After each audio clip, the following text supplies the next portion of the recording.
Avis vascular centre మన దేశంలోనే the best varicose vein hospital. నమస్తే అమ్మా. నమస్తే నాన్న కీర్తి. చాలా వరకు సండే అంటే హ్యాపీగా జాలీ డే కదా, చాలా చాలా బద్ధకంగా ఓన్లీ సండే కోసం వెయిట్ చేసే వాళ్ళు చాలా మంది ఉంటాం, specially working both men and women.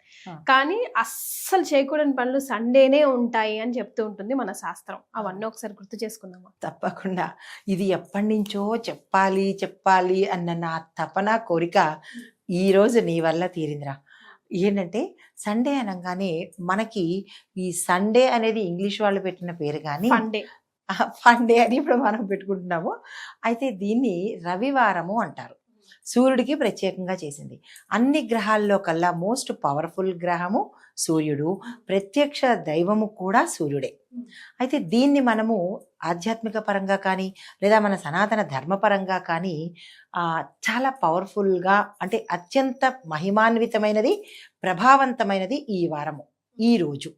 అయితే దీన్ని మన దౌర్భాగ్యమో మన దాష్టీకమో తెలియదు కానీ ఈ ఇంగ్లీష్ వాళ్ళు పరిపాలించిన దగ్గర నుంచి వాళ్ళు ఏం కనుక్కున్నారంటే ఈ రవివారానికి అన్ని ప్లానెట్స్లోకి the most powerful planet and real planet మనకి సూర్యుడు. కాబట్టి ఈ భారతీయులకి ఇంత పవర్ ఎక్కడి నుంచి వచ్చింది? సూర్య నమస్కారాలు, సూర్యుడికి అర్ఘ్యం ఇవ్వడము, సూర్యోపాసన, సూర్యుడికి సంబంధించిన జపాలు, హోమాలు, తపాలు ఇన్ని ఉన్నాయి.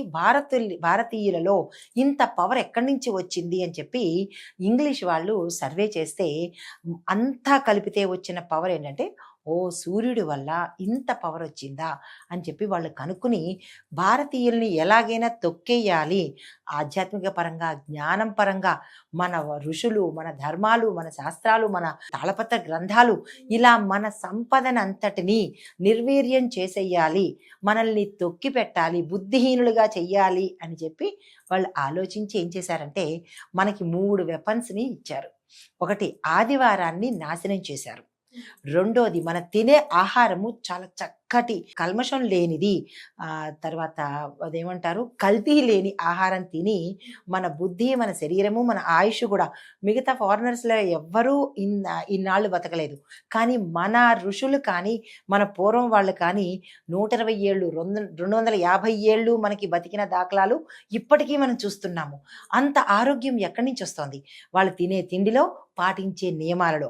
ఇది దృష్టిలో పెట్టుకుని వాళ్ళు ఏం చేశారంటే, ఓహో వీళ్ళకి ఫస్ట్ ఆ రవికి సంబంధించి, ఈ సూర్యుడికి సంబంధించినది కట్ చేసేయాలి అని ఆదివారాన్ని భ్రష్టు పట్టించారు. రెండోది, మన తిండి మీద, ఆహార వ్యవహారాల మీద భ్రష్టు పట్టించారు. ఏమిటి? మనకి లేని అలవాట్లు కొత్తవి పెట్టారు. ఏంటంటే అది అల్యూమినియాన్ని ఇంట్రడ్యూస్ చేశారు. అయితే దీనికి ఒక చిన్న ఉదాహరణ ఏంటంటే, ఇది జరిగింది కూడా ఆ సమయంలో. అయితే మన ఇండియన్స్ని జైల్లో పెట్టినప్పుడు వాళ్ళు తినే మట్టి పాత్రలో తినేవాళ్ళు, రాయితో చేసినటువంటివి రాచిప్పలు అనేవాళ్ళు, దాంతో చేసేవాళ్ళు, దాంతో ఆహారాన్ని వండుకుని తినేవాళ్ళు.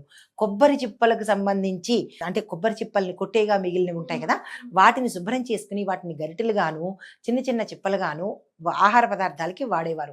ఇలా ప్రకృతి నుంచి వచ్చిన పదార్థాలతోనే మనము వండుకునే పదార్థాలను, అంటే వండుకునే పాత్రల్ని తయారు చేసుకునేవాళ్ళం.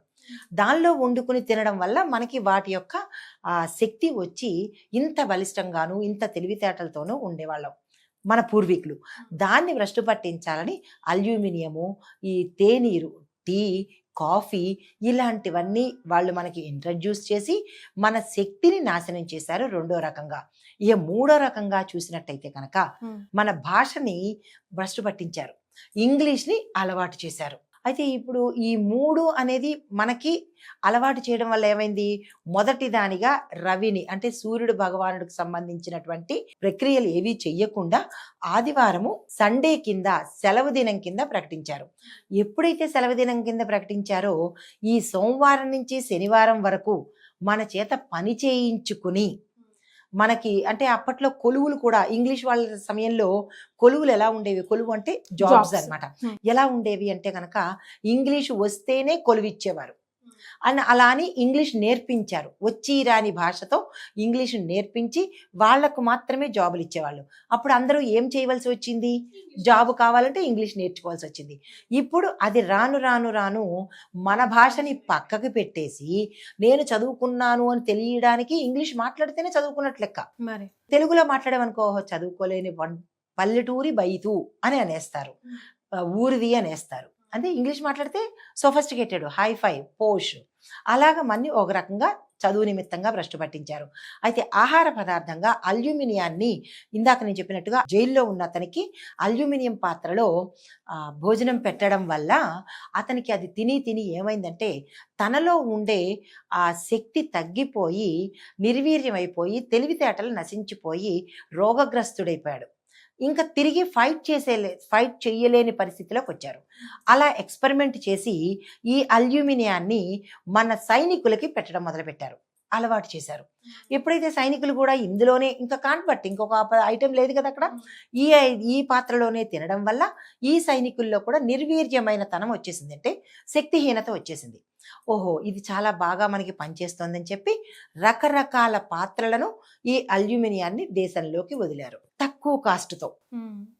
వదిలేటప్పటికి అందరూ మనకి స్టైల్గా ఉంది, కుక్కర్లు ఇంకా రకరకాల పాత్రలన్నీ వచ్చేసాయి, వర్క్ ఈజీ అయిపోయింది. మనం దాని ద్వారా ఎన్ని రకాల రోగాలు తెచ్చుకుంటున్నాం అనేది అది మనకి తెలిసిన విషయమే. ఇది అయితే ఇంకొకటి ఏంటి చేశారు అంటే కనుక ఈ రవివారాన్ని, ఈ సండేని మనకి బద్ధకం వారం కింద పెట్టేశారు. ఎందుకు? సోమవారం నుంచి శనివారం వరకు పనిచేసిన తర్వాత మనకి అప్పుడు ఏం తీసుకోవాలనిపిస్తుంది? రెస్ట్ తీసుకోవాలనిపిస్తుంది. ఎప్పుడైతే ఆ రోజు రెస్ట్ తీసుకుంటే మనం చేసే దినచర్యలన్నీ పోతాయిగా. మనకి లేటుగా లేవాలనిపిస్తుంది, పూజా పునస్కారాలు చేయకూడదని అనిపిస్తుంది, ఇంకా లేటుగా లేచిన తర్వాత అన్ని భ్రష్టు పట్టేస్తాయి. అయితే ఆ రోజునే మాంసాహారాన్ని మనకి సూర్యాష్టకంలో కూడా చెప్తారు. లాస్ట్ పోయంలో ఏం చెప్తారు? రవివారం రోజు మాంసం తినకూడదు, మద్యం తాగకూడదు, తర్వాత స్త్రీని కలవకూడదు అంటారు. ఆ 3 చేస్తే మహాదోషమని. కానీ ఆ 3 చేయించేలాగే మనకి అలవాటు చేశారు. అంటే మనకి ఆధ్యాత్మిక పరంగా కూడా ఆదివారాన్ని మనకి అలవాటు చేసి బద్ధకాన్ని అలవాటు చేశారన్నమాట. ఆ పవర్ని మనం తీసుకోలేని విధంగా చేశారు. కాకపోతే దాన్ని ఆదివారాన్ని మనం మిగతా రోజుల్లో, ఇప్పుడు వర్క్ చేసే వాళ్ళు కూడా ఇంకొక చిన్న సులువు సూత్రం చెప్తాను. మీరేం చేస్తారంటే వర్క్ చేసేటప్పుడు సోమవారం నుంచి శనివారం వరకు చేసేసి ఒక రోజుని, అంటే నేను ఆదివారం వర్క్ చేస్తాను, ఇంకొక రోజు సెలవు తీసుకుంటాను అని చెప్పినట్టయితే శనివారమో, శుక్రవారమో, మంగళవారమో, ఏదో ఒక వారం, ఆదివారం తప్ప ఈ ఆదివారం రోజు మనం మళ్ళా వెనక్కి వెళ్ళి సూర్యారాధన, ఆ రోజు మద్యం తాగకుండా, మాంసం తినకుండా, మైథునం చేయకుండా, ఇలాగ నియమనిష్టలు సూర్యారాధన చేసినట్టయితే కనుక, సూర్య నమస్కారాలు చేసినట్టయితే కనుక, ఇది మన చేతిలో ఉంది. అల్యూమినియం మన చేతిలోనే ఉంది, కొన్ని పాత్రలు మార్చుకోవడం మన చేతిలో ఉంది. కానీ ఇంగ్లీష్ మార్చుకోవడం మన చేతిలో లేదు. ఆల్రెడీ అది మన నరనరాన్న వెళ్ళిపోయింది, అదైతే మనం ఏమీ చేయలేం. కానీ ఈ 2 మార్చుకొని తిరిగి మళ్ళా మన శక్తిని మనం పొందొచ్చు. ఆ ప్రయత్నం ప్రతి ఒక్కళ్ళు చేసినట్టయితే కనుక ఆదివారాన్ని తిరిగి మళ్ళా మనం తెచ్చుకొని ఆ రోజు నిష్టగా ఉండి సూర్యారాధన చేసుకున్నట్టయితే కనుక మళ్ళా మన ప్రతి ఒక్క భారతీయుల్లోనూ పూర్వం చైతన్యం వస్తుంది. ఆ శక్తి కూడా మనం సంపాదించుకోగలుగుతాము. ఆదివారం అంత పవర్ఫుల్, బద్ధకమైన రోజు కాదు. ఆదివారం అంటున్నాం కానీ దాన్నే ఆఖరి వారం చేశారు. వీకెండ్, సాటర్డే సండే అంటే వీకెండ్ మోడ్ లోకి వచ్చేస్తాం కదా. అంటే మనల్ని ఎంతగా పెనిట్రేట్ చేశారు చూసారా, ఎంత అంటే మాల్ ప్రాక్టీస్ చేసేసారు మన మీద. ఒక రకమైన చూడండి, హిప్నోటిజం అంటారే, అబ్రకదబ్రా అని, అలాగ మనల్ని ఆదివారం బద్ధకం వారం కింద చేసేసారు. అది పిల్లల దగ్గర నుంచి కూడా, ఆదివారం కదా లేటుగా లేస్తాను, ఆదివారం కదా తర్వాత చేస్తాను, ఆదివారం కదా ఈరోజు వెళ్ళి నాన్ వెజ్ తెచ్చేసుకుందాం, కూర్చుని తాగేద్దాము, తినేద్దాము, అంటే ఈ ఆదివారాన్ని ఎంత భ్రష్టు పట్టించాలో అంత భ్రష్టు పట్టించేశారనమాట. కాబట్టి ఈ ఆదివారాన్ని పవిత్రమైన వారంగా ఇక నుంచి మళ్ళీ మనం తెచ్చి మిగతా వారాల్లో తినండి, మిగతా వారాల్లో తాగండి, మిగతా వారాల్లో చేయండి, మానుకోవద్దంటలేదు కదా. మిగతా వారాల్లో చేసుకోండి, ఆదివారాన్ని మాత్రము అలాగే పవిత్రంగా ఉంచి మళ్ళా ఆ శక్తిని మనం తెచ్చుకుందాం. అల్యూమినియాన్ని పక్కన పెట్టి, అల్యూమినియం చూడడానికి బాగుంటుంది కానీ మనకి హెల్త్ పాడు చేస్తుంది. మన నెక్స్ట్ జనరేషన్ కూడా కుక్కర్లోనే అన్ని చేసి పెడుతున్నాము. అల్యూమినియం స్టైల్గా ఉందని అల్యూమినియంలోనే నిలవ పెడుతున్నాము. అల్యూమినియం బాండీలు, అల్యూమినియం కుక్కర్లు, అల్యూమినియం పాత్రలు. మన పిల్లల్ని కూడా మన చేతులారా మనం క్యాన్సర్కి దగ్గర చేస్తున్నాం కదా. ఈ విషయంలో తల్లులు జాగ్రత్తలు తీసుకోండి. అన్నాన్ని మాత్రం కుక్కర్లో వండకండి. విడిగా అత్తెసరు పెట్టుకుని ఇత్తడి పాత్రలో కానీ, స్టీల్ పాత్రలో కానీ, కంచు పాత్రలో కానీ, కాస్త ఖరీదు ఉంటాయి, పర్వాలేదు. మన ఆరోగ్యం కన్నా ఖరీదు ఎక్కువేం కాదు కదా. మందులకు పెట్టే బదులు ఇన్ని లక్షలు సంపాదించుకుంటున్నాం, ఇంత డబ్బు సంపాదించుకుంటున్నప్పుడు మన జాగ్రత్త, మన పిల్లల్ని కూడా.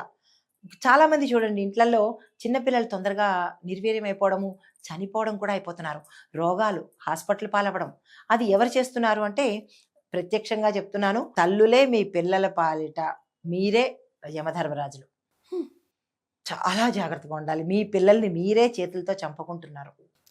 ఈ విషయంలో మాత్రం we should say no to aluminium. అంతే. And అది వాడద్దు. ఆదివారం లాగా ఉండాలి కానీ ఆఖరి వారం లాగా ఉండద్దు. ఈ 2 నియమాలు పాటించుకోండి. ఇంగ్లీష్ మనం ఏం చేయలేం, మరి తప్పదు. కాబట్టి అది ఒక్కటి పక్కన పెట్టేసినా ఈ 2 మన చేతుల్లో ఉన్నాయి కాబట్టి మీ పిల్లలకి మీరు అమృతమయ్యలు అవ్వండి తప్ప యమధర్మరాజులు అయితే మాత్రం కాకండి ప్లీజ్. వెల్ సెడ్ అమ్మా, ధన్యవాదాలు.